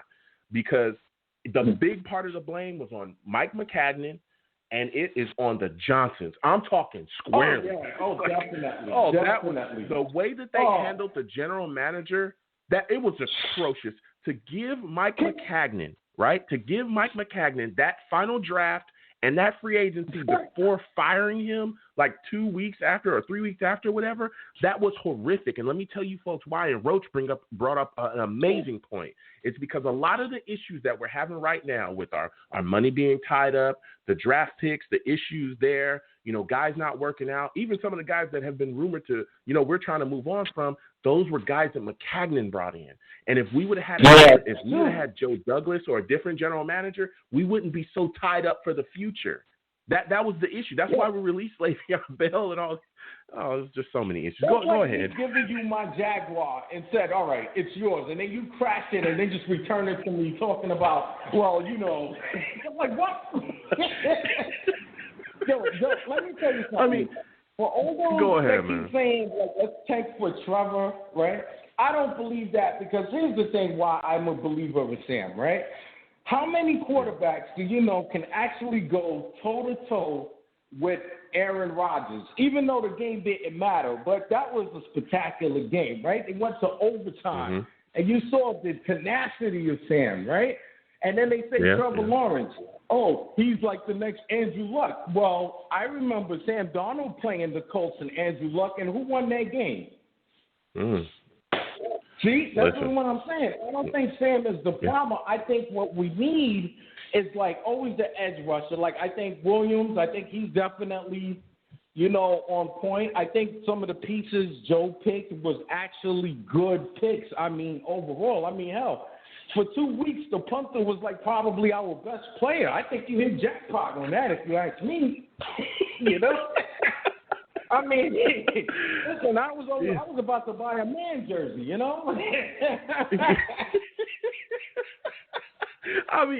but you keeping it real. You speaking the facts, Roach. Listen, for a while, what might have been our best player a couple of weeks. Yeah. Think about it. Look how Mims was shining, right? They already figured out. They was like, nah, this dude Mims, man, he looks dangerous. So let's double coverage him, right? So now they shut him out in the second half. And then it's you know what? The more I think the new players are starting to gel in, Period, I think they're starting to understand their role. And I do believe that Joe do believe in Sam only because, think about it, right? If you had a job that was dangerous, right? Would you ever hear of a boss tell your parents, listen, I'm going to do whatever I can to protect them? I've never heard that. Yeah. So, like I said, I still have faith because even with this, with Mims, I think these guys is going to shine. That's what I wanted. I wanted to see these new guys just come in and start contributing, I think overall, I have faith in Sam. I think because of the talk or whatever, Sam, and this is the Jets, and we all know the history of the Jets. We never get the draft like we wanted. We wanted Sam, but, overall, we don't get, it's we're going to go 0-16. Did you see that Buffalo's game? Although I thought it was going to be a blowout, to be honest with you, they actually held the Bills. They couldn't score, but, overall, I was actually proud. That first half, I really thought that Gates took the play call back in the half, talking about you making me look bad. I don't know, but Yeah. We'll see. I mean, we looked really rough in that game, Roach. We did. I mean, to get beat by a team that couldn't score a touchdown was horrific. But Roach, listen, it's great speaking to you, man. Please call in again. But my last question for you is this, man. What is your final score prediction for this game against the Kansas City Chiefs? To be honest with you, I'm going to go 28-16. Oh, 28-16. Okay. You know, the Jets 28-16. somehow, they always put up a fight. Like, when you look at Desir, it's like, oh, this guy's incompetent. But he catches interceptions, so you never know. Any given Sunday, right, Joe? You're right. There's times where he does get lucky. We talked about that. Yeah. There was a game earlier this season where he got lucky. He was getting cooked the entire game and got 2 lucky interceptions. So, who knows? But again, I want to go ahead. But I mean, even though I won't be cheering for Bell, but I mean, it's the Jets. Even if they're losing, I can't see my team lose. They play with your emotions. You know that, Joe. Yeah. I know what it is. Yeah. But again, Roach, I want to thank you for calling in, my man. It was great to speak to you, man. Go ahead. Yeah. No, I'm saying thank you for taking my call, and for all the savages on the chat, just keep doing your thing. It's like a family, and I love this community we're building, man. We only suffer together, right? That's a fact. All right, you have a good night, Roach, man. Listen, next time I have a show, I want to hear from you, my man. I want you to call in. Definitely. Don't worry about it, bro. I got you. All right, later. All right. You have a good one. Ooh, Roach calling in. A lot of passion, a lot of fire. Salute to him, man. And salute to the savages in the chat. You know what I mean? It's good to talk to y'all. Y'all call in. You know what I mean? I love talking to y'all. We all Jets fans. It's tough, but, we got to stick together. Again, 515-602-9639. Please call in. We got, a little bit of time left on the show. I'm going to keep going to these callers, though. 917, I'm coming to you. Oh, man, I want to get your thoughts on this week's matchups with the Kansas City Chiefs. How are you feeling about it? How worried are you about Le'Veon Bell coming in, head full of steam, clearly upset about us cutting him and ready to show us the deal? Oh, man, Joe, what's going on? This Venom G's from the chat, bro. Venom G's, another savage. I'm telling you, Le'Veon is going to eat, man. I know he's going to go up to Andy and say, yo, give me the damn ball. Give me the damn ball. That's all he's going to say. It's like, and this is the game where Le'Veon get his 25 carries, 2 touchdowns. I think he's going back to the Steelers Le'Veon in this game, man. Yeah. It's going to be crazy. I do expect them to utilize. First off, Venom, I want to thank you for calling in. I love talking to you, man. Listen, Le'Veon, they're going to find some way to put the ball in his hands. I fully expect that. And like you said, I expect Le'Veon to go up to them and be like, yo, give me the damn ball this week, because I'm about to really rip this team wide open, especially when you look at the issues that we've had stopping other teams running the football. Le'Veon knows us. He's been here. He knows the weaknesses of our defense. He knows, a lot of stuff. I'm hoping that we changed up the defensive calls and things like that. He might even be able to, show them some of the calls that we have as well, to identify things that we're doing defensively to take advantage of us. And that leads me to my next question with you, Venom. Man, this matchup with Tyreek Hill and Pierre Desir, nightmare for me. How worried are you about Tyreek Hill just going crazy? Oh my God, he's gonna get roasted. Dan Desir, that's his name. Dan Desir. Every time somebody plays on him, I say Dan Desir, because I know he's almost there with making the catch, and he's gonna get roasted. They got Hardman, they got Watkins, they got so many weapons. Kelsey, like you said before, who you gonna stop? If you double anybody, Hill is gonna take it to the house. And then if they put Le'Veon in the passing game, they're gonna do everything Adam Gase should have done with Le'Veon, and they're gonna show everything this week. Like, okay, this is what y'all guys should have done with him. This is what y'all should have ran with him. And they got Osemele on Assembly on the line, and I know he's going to want to eat too. He's going to be like, okay, this is me healthy, So this is going to be a homecoming for both of them, and they're going to want to show up. Yeah. I know Assembly's dealing with an injury right now, but like you said, a lot of those guys, man, Travis Kelce, Tyreek Hill. You talked about Bell. They also got another young running back as well that's phenomenal. I mean, that dude looks like a veteran in this league. He's making jump cuts. They can utilize him too. But another guy's Mahomes, man. I'm worried about him using his feet to extend plays too and really making us stay there. I mean, man. Oh, my God. We see it every week. We see it every week. We go against all the explosive quarterbacks. It's like, damn, we just left. We just left the Cardinals running back. Quarterback, and he cooked us. Man, Josh Allen come in and cooked us 2 times, and it's just ridiculous. This is like, we just get trashed every week. I don't see a win in sight. Every week, Venom. I want to go to the offensive side of the ball with you, man, because we talked about the Chiefs and what they bring to the table, but, man, you look at this situation, Perryman, Crowder out. What are you expecting out of Mims, man? How many yards do you think he'll have, and do you think he'll have a touchdown? I don't think he'll get a touchdown. I think he's going to get some yards. I think he's going to with 4 quarters, he got to get about 60 yards, maybe 80 at tops, I think. I don't think he's nothing compared to Robbie, man, but I think he's going to get, some yards out there. I think they're going to underestimate him, and he's going to be pulling some catches, man. Yeah. But I mean, it's tough. I think as a whole, man, I know everybody's predicting high, and I got to follow suit. Suit with the prediction. Give me your prediction, man. Give me your final prediction. Give me your final score. This is going to be another thrasher. We get spanked every week, so I think the last week they did a little bit better than I anticipated with the Bills, man. So I think this one is going to be probably 12-38. Oh, okay. And I think that's reasonable. Compared to who we're going against. So I think it'll be 38-12. All field goals. Okay. We're kicking all field goals. No touchdown. All field goals. All field goals.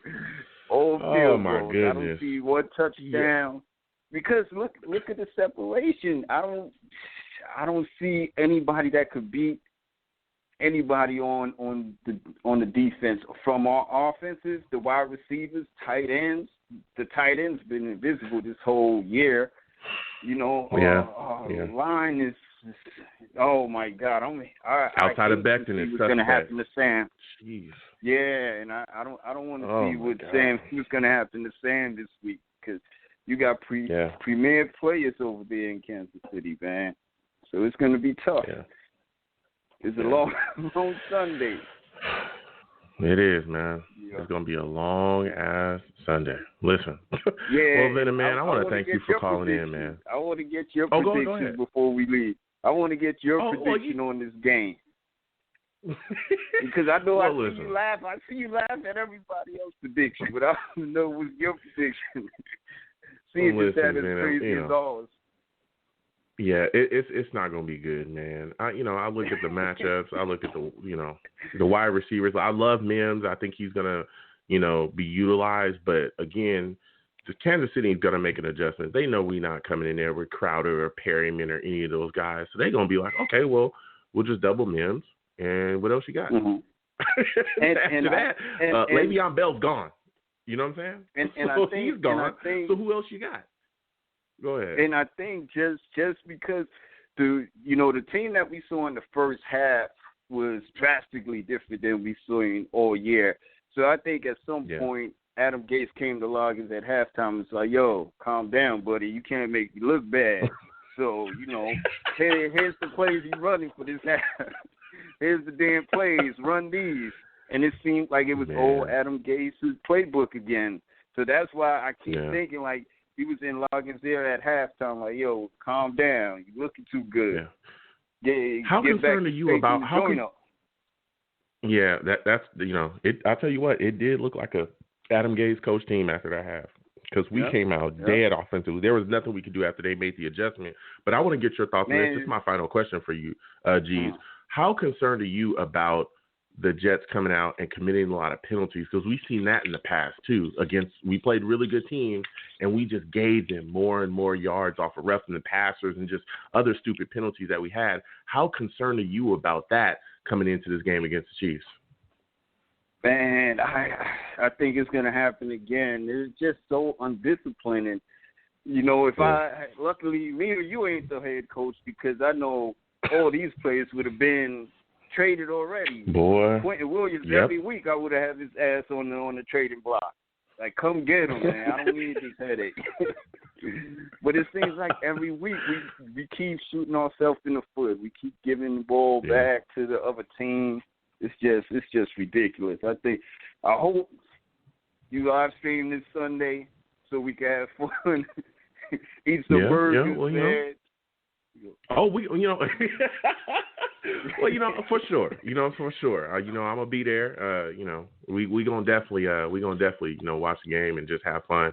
You know what I'm saying, and enjoy ourselves. But geez, I gotta keep going, man. I want to thank you for calling in, my friend. Next time I have a show, bro, please call in. I love hearing from you, man. Definitely, bro. All the savages, savage up, and see you on Sunday, Joe. Absolutely. See you then, my friend. You have a good one. You too.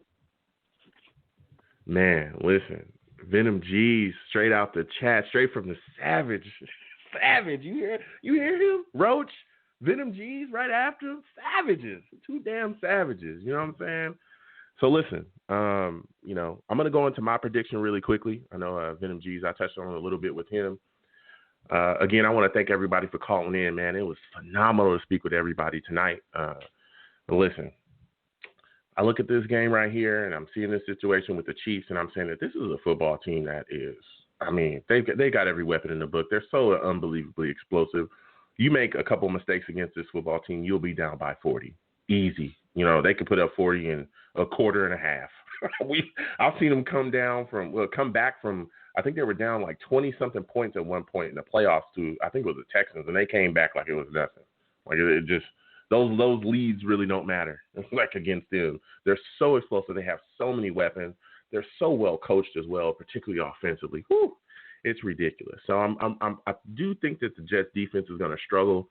I definitely think, Le'Veon Bell is going to be implemented in this football game. That's what I predict. I predict that you're going to see heavy usage of Le'Veon Bell and that he's going to, not just be running the football, but I think especially coming out the backfield. They're going to utilize him that way too. Maybe bring him out wide. He might just run some routes out the backfield too. Match him up with our inside linebackers because we have issues there. They might find a way to isolate Ashton Davis on him too to really, let me show the young kid what time it is. We'll definitely see that. I think Tyreek Hill, that matchup with Pierre Desir. Listen, I know Halloween is tomorrow. Whew, this is going to be the scariest thing you've ever seen. You want to talk about a horror show? Wait until you see this, this movie we got coming on Sunday.